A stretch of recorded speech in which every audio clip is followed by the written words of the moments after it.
I'm not ashamed to own my Lord, nor to defend his cause. Maintain the honors of his word, the glory of his cross. Hello, I'm James Brown, and on behalf of the Eastern Church of Christ located in Toronto, Canada, I'd like to welcome you to Saturday's edition of Walking Through the Bible, a podcast where we seek to study the Bible and the Bible alone.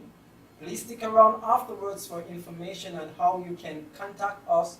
But for now, if you have a Bible with you, please turn to the book of Genesis, and we'll turn you over to Jeremy Disacam for our study of the day. Thank you, James, and welcome to all of our viewers. This is the 23rd lesson in our study of Genesis. Yesterday, we covered Genesis chapter 4, verses 9 to 16, discussing the punishment for Cain killing Abel. If you missed that episode and would like to watch it, you can find it and all of our other podcasts on our website at www.easternchurch.org. You can also find them on our YouTube channel at www.youtube.com/EastEndChurchOfChrist under the Walking Through the Bible Genesis playlist. Today we're going to begin with Genesis 4:17 and read through verse 26. The text that you'll see on the screen is from the English Standard Version, but you're welcome to follow along with any version that you have. So let's now read Genesis 4, beginning at verse 17. Cain knew his wife, and she conceived and bore Enoch. When he built a city, he called the name of the city after the name of his son, Enoch. To Enoch was born Irad, and Irad fathered Mehujael, and Mehujael fathered Methushael, and Methushael fathered Lamech. And Lamech took two wives. The name of the one was Ada, and the name of the other Zillah. Ada bore Jabal. He was the father of those who dwell in tents and have livestock. His brother's name was Jubal. He was the father of those who play the lyre and the pipe. Zillah also bore Tubal-Cain. He was the forger of all instruments of bronze and iron. The sister of Tubal-Cain was Naamah.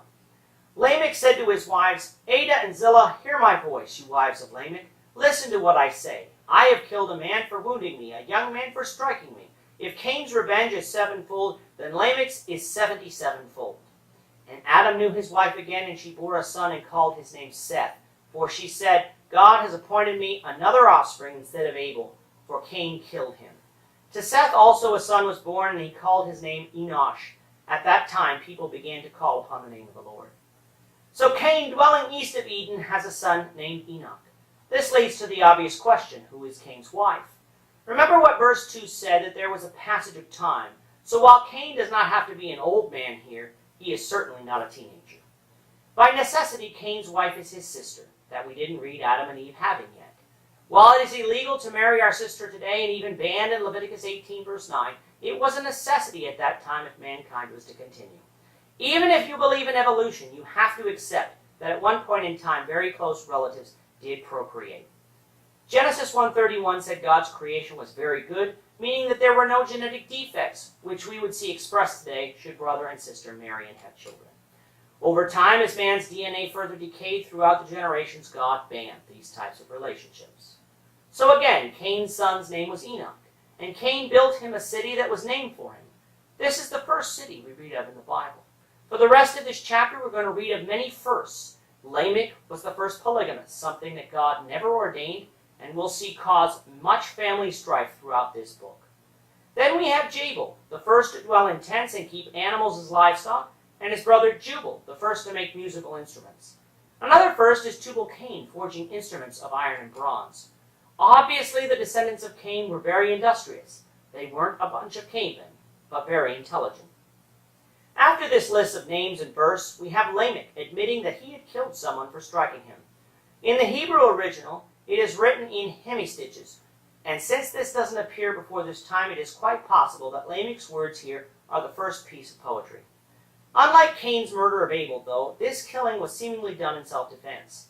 From this fact, Lamech draws the conclusion that basically, if a willful murderer like Cain would receive sevenfold justice by God if he was killed, then Lamech, for killing in self-defense, surely would receive 77-fold justice by God if he was killed.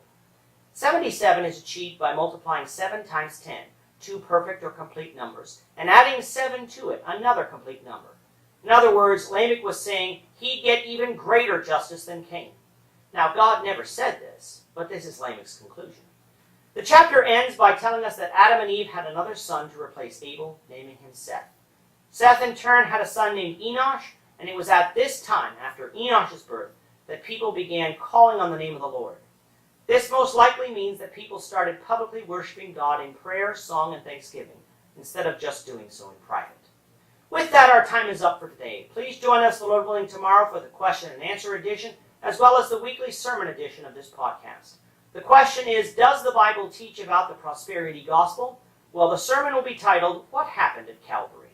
We will continue our study of Genesis, the Lord willing, on Monday, beginning with Genesis 5, verse 1. Thank you, Jeremy. And to our viewers, we also thank you for watching. Don't forget to subscribe to our YouTube channel by clicking on the subscribe button below. Should you have any questions or comments, please leave a comment below or email us at answerintheword@gmail.com. We'll try to respond to you as quickly as we can. We hope you'll join us, the Lord's willing, tomorrow when we'll be presenting 2 episodes. One is a question and answer session, while the other is a sermon from God's Word. Goodbye for now. Have a great day. I'm not ashamed to